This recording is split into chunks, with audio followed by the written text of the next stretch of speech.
Fandango Media bought Vudu from Walmart in April of 2020. Fandango then merged its own streaming service, Fandango Now, into Vudu in 2021, and eventually rebranded the combined platform as Fandango at Home in March of 2024 to unify its services. Beyond the branding change, everything else remains the same. It also seems that they are now providing much better free content since the change. That's my perception anyways. Here are all the free streaming services available online with oodles and oodles of movie and television choices. And here are the 5 movies we'll be spotlighting this time out in this video. And as always, I'm interested in your comments about the movies being spotlighted in this video down below in the comments, or if you have suggestions for movies to watch. And let us depart into the world of Fandango and see what offerings they have this holiday season. Violent Night is a 2022 American Christmas action comedy film starring David Harbour as Santa Claus, depicted as an immortal Viking warrior who has since become the familiar Christmas figure as he fights mercenaries who have taken a wealthy family hostage in their home. The film was directed by Tommy Wirkola and written by Pat Casey and Josh Miller. The film stars John Leguizamo, Alex Hazel, and Beverly D'Angelo. Violent Night had its world premiere at the New York Comic Con on October 7th of 2022. Universal Pictures released the film in theaters in the United States on December 2nd of 2022. The film received generally positive reviews from critics and grossed $76.6 million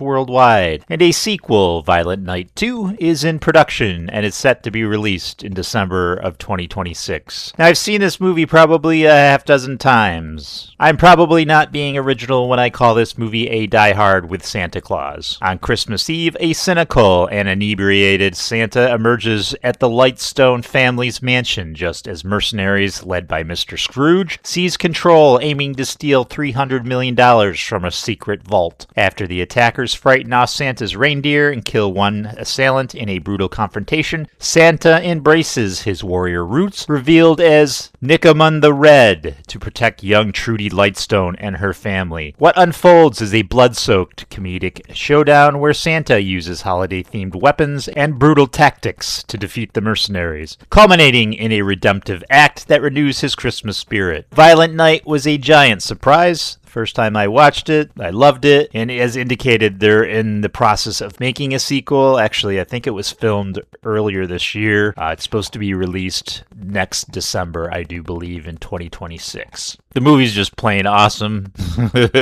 It's silly. I mean, you got Santa Claus as an action star, beating the shit out of bad guys. It can get a little gruesome at times, a little gross, which is awesome. Doesn't pull any punches in that area. David Harbour is awesome as always. I love him in Stranger Things, and I love him in this movie. I highly recommend this movie. I know it's violent, it's Christmas time, it's the holidays. Maybe you don't want to watch a violent movie. It's really, you can watch this movie anytime during the year. It's just an action movie like Die Hard. I wouldn't say it's as good as Die Hard, but it just has a lot of similarities, that's all. Yeah, I recommend it. Watch it. It's good, and that's all I got to say about Violent Night. High Holiday from 2024. The free-spirited daughter of a conservative politician brings weed-infused salad dressing to their Christmas Eve dinner. Chaos ensues when everyone gets high. The trailer for this movie fooled me. I thought the trailer was humorous. Unfortunately, that was the only thing humorous about this mess of a movie. It had a premise that could produce a pretty good comedy. Instead, the writers didn't get the memo that this was supposed to be funny. One of the daughters in the film and her boyfriend are big-time pot smokers. For Christmas dinner, they brought the salad dressing where they added pot to it. Instead of the family putting on their own dressing, the mother poured and mixed the entire thing in the salad, and everyone was dished with that salad, and the pot kicked in with unfunny results. Tom Arnold played the father, and he was running for some political office, and a reporter was coming over that night to interview him, and Arnold is all wired on pot. Why this would happen on Christmas Eve is mind-boggling, but it was in the script. Why would a reporter reporter come over on Christmas Eve to interview a politician? Wouldn't the reporter want to be with his family? I don't know. It's just that alone is stupid. Now, you think this is a premise that would be somewhat hilarious, a family all wired out on pot on Christmas Eve, but the way this was handled, the premise in this particular movie was totally stupid and made little to no sense. Again, why would a reporter come over on Christmas Eve to interview a politician? Huh? The premise of the movie is interesting. I think the premise is a good idea. I can see the likes of classic Jim Carrey or Adam Sandler pulling this off and adding their own comedic elements to it. This could have been a good comedy, but the writers failed at every turn. It wasn't funny. It was stupid. I would skip this film. It's dumb, and in my opinion, a waste of an hour and a half. Now I'm gonna go smoke some pot and get high. Not really. I'm gonna have my coffee and review the next movie. How to Ruin the Holidays from 2023. Struggling comedian Michelle works on redefining her relationships with her father and siblings while they prepare to celebrate their final Christmas together in their family home. This is a cute movie. One of the stars was Colin Mockery, from Whose Line Is It Anyways? That's the only reason I chose this particular movie to watch, and I'm glad I did. The premise is basically a struggling comedian who returns to her father's house for Christmas. Her sister returns as well, and the brother happens to live there. The sister insists that the house needs to be sold and their father can no longer take care of it. I like the fact the characters aren't Barbie doll caricatures. They come off as real people. The girls are overweight. Colin is not exactly a dreamboat. And the brother, who is slower than most people, actually looks the part. I would call this a dramedy, although it's not very funny. It can be humorous. It's very heartfelt, and you can tell they were working with a very limited budget. I liked it. It was a simple story with passable acting. I wouldn't say anyone had brilliant performances, but the actors got the job done. I recommend this film for your holiday viewing. Snow Time from 2016. A lot of the description of this film has French names, which I'm not even going to begin to try to pronounce. Instead, I present you with text while I butcher the names. So, Snow Time from 2016, I think I said that already. Also released as La Bataille Gianti di Bolas. Yeah, it's up on the screen. That's what it is. It was released in France and Clio in the United Kingdom. I don't know what that means. And Clio in the United Kingdom. I'm not sure what that means. It's a 2015 Canadian animated comedy drama film from Quebec, directed by Jean-Francois Poul, the guy, the name's up there on the screen. It is an animated remake of the 1984 film The Dog Who Stopped the War, La Guerre des Tacos. I don't know. The film inspired a spin-off television series, Snow Snaps, which was Les Mini Turquoise, that premiered in September of 2018, and the sequel film, Race Time, La Course des Turquoise, blah blah, was released in December of 2018. Although this isn't Pixar, it plays like a Pixar-type film. It plays like your typical kids' animated or computer-generated movies. It's loud, because I suppose the prerequisite of a kids' movie is it's supposed to be loud. I mean, all the Disney animated movies are loud, and all the Pixar movies are loud. They just make a lot of noise. There's just a lot of shouting and camaraderie abound in these films, I guess. A group of neighborhood children spend winter break in an epic snowball fight to claim a grand snow fort. Luke recruits teammates, and Sophie, after being accidentally targeted, forms the opposite side. As the friendly rivalry intensifies, it spirals into tactics involving ice and paint, even leading to the theft of Luke's treasured bugle. As tensions rise, the kids experience a moment of real loss, ultimately realizing the importance of unity and friendship. It's a fine movie. I'm not the demographic for this film. Kids will love it. If they love your standard Pixar movie or your standard Disney movie, they're gonna like this. It's competently made and it doesn't wear out its welcome. I can do without the constant shouting and noise, but as indicated in my experience of watching these types of movies, that seems to be the standard. I would recommend it for the youngins and the youngins at heart.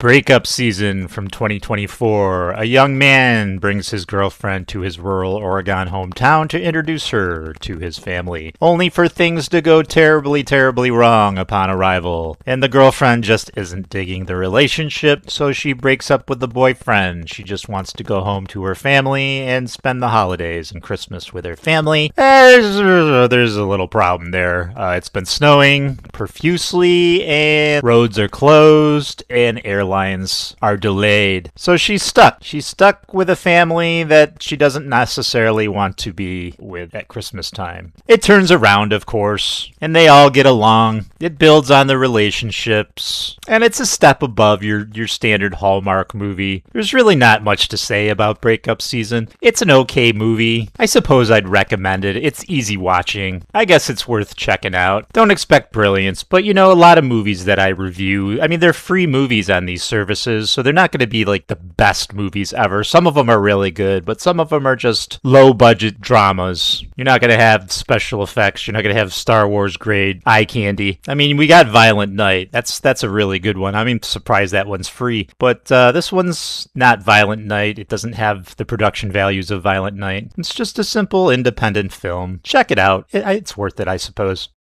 Hey, gals and guys. Ho, ho, ho. We're on day 5, and this time out we're spotlighting Fandango. And they changed their interface. They must have just done it because this is all different. There's not free movies on the front anymore. You actually, when you go to Fandango, you got to go at home. And then if you go down, then you got free, new, and fresh movies. Renfield, I'll have to check that out. That's free. Expendables 4. Let's see what else they got here. Haven't seen that one. Black Phone is a good movie. And just seeing what else. I haven't seen any of these. I'll have to watch Ticket to Paradise. I like George Clooney and Juliet Roberts. Black Christmas I reviewed one year. It's all right. The Crush, Jesus, I haven't seen that. That's an oldie. And I don't know if it's a goodie, but it's an oldie. I haven't seen that in years. Piranha. Yes, Virginia, there is a Santa Claus. I reviewed that one year. Valentine. That is a foreign movie. It's very awesome. I loved it. It's a comic book-esque superhero movie, and not the special effects. The martial arts in that movie are fantastic. I loved it. I reviewed it on my channel. All right, gals and guys. So you still, I mean, they don't have the best free movies compared to like Tubi and Pluto, but they've got some interesting ones. I'm not seeing anything else that there's Violent Night. We reviewed it this time out. There's Puss in Boots, and so on and so forth. This is a good movie. Better watch out. It's a good horror movie. All right, gals and guys, we got 2 days left. Let's see what tomorrow is. Tomorrow is Exhumo. And I'm in the process of watching these movies, actually. I watched Dashing Through the Snow. I'm in the process of watching The Santa Stakeout. Spoilers, that sucked so far. I'm not done yet. All right, gals and guys, 2 more days. I'll see you tomorrow. We'll do Zumo. And until then, peace out.